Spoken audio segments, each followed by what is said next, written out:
Assalamualaikum warahmatullahi wabarakatuh. Sobahul khair, semoga kakak-kakak kelas 4 semua diberikan kesehatan ya, amin. Nah, sebelum belajar, kita berdoa dulu ya. Berdoa dimulai. Hari ini kita akan belajar tematik 4D, subtema 1 jenis-jenis pekerjaan, pembelajaran 3 dan 4, halaman 13-22. Hari ini kita akan belajar membandingkan sifat-sifat tokoh dalam cerita dan menyebutkan kegiatan pelestarian sumber daya alam. Selain kaya akan sumber daya alamnya, Indonesia juga terkenal dengan kekayaan budayanya. Kebudayaan-kebudayaan yang ada di Indonesia diantaranya yaitu Kasada yang ada di Bromo.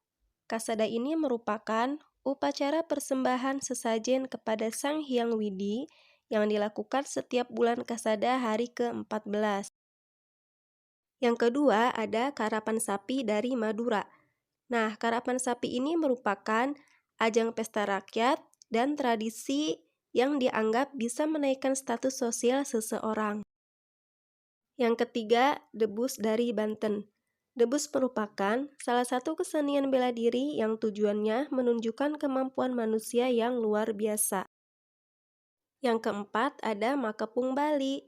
Makepung ini artinya permainan para petani yang dilakukan di sela-sela kegiatan membajak sawah saat musim panen.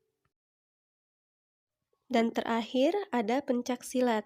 Pencaksilat ini merupakan ilmu bela diri tradisional yang ada di Indonesia.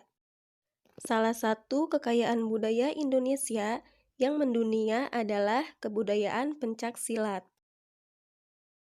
Menurut Bapak Edi Marzuki Nalapraya, yang dijuluki sebagai Bapak Pencaksilat Dunia, pencaksilat di Indonesia ini berasal dari dua daerah, yaitu dari daerah Minangkabau di Sumatera Barat dan daerah Cimande dari Jawa Barat. Pencaksilat merupakan ilmu bela diri yang sudah tumbuh dan berkembang hingga mancanegara. Pencaksilat seringkali diikutsertakan dalam pertandingan mancanegara. Olahraga ini diikuti oleh beberapa atlet silat. Salah satu atlet silat di Indonesia adalah Iko Uwais. Nah, beliau telah menekuni dunia silat itu sejak usianya 10 tahun. Atlet silat juga merupakan sebuah jenis pekerjaan. Dengan menjadi atlet silat, seseorang dapat menyalurkan bakat dan kegemarannya pada saat yang bersamaan. Olahraga pencaksilat mengajarkan sikap jujur. Kejujuran dan sportivitas amatlah diperlukan dalam olahraga. Sikap jujur juga dapat dipelajari dari sebuah cerita. Selanjutnya, kita akan belajar tentang membandingkan sifat-sifat tokoh dalam cerita. Apa sih yang dimaksud dengan tokoh dalam cerita itu? Tokoh dalam cerita adalah pelaku yang ada di dalam cerita tersebut. Tokoh dalam cerita atau dongeng dapat berupa manusiawi atau hewan. Tokoh dalam sebuah cerita memiliki sifat yang berbeda-beda.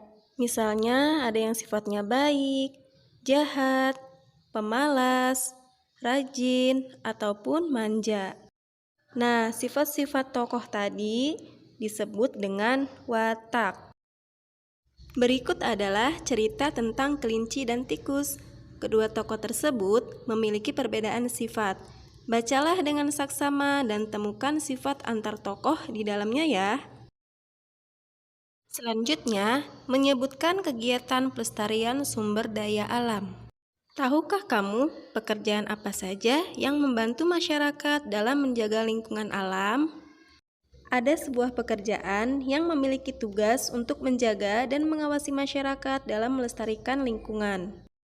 Nah, beberapa contoh tugas mereka yaitu mengawasi hutan-hutan yang dilindungi agar tidak rusak oleh orang-orang yang tidak bertanggung jawab, menyelamatkan hewan-hewan yang terancam punah, dan menjaga lingkungan dari polusi akibat limbah pabrik. Tugasnya adalah menjawab pertanyaan pada halaman 15 berdasarkan cerita. dan membuat rencana kegiatan untuk menjaga kelestarian sumber daya alam pada halaman 16. Alhamdulillah, tugasnya dikumpulkan pada wali kelasnya masing-masing. Syukron. Wassalamualaikum warahmatullahi wabarakatuh.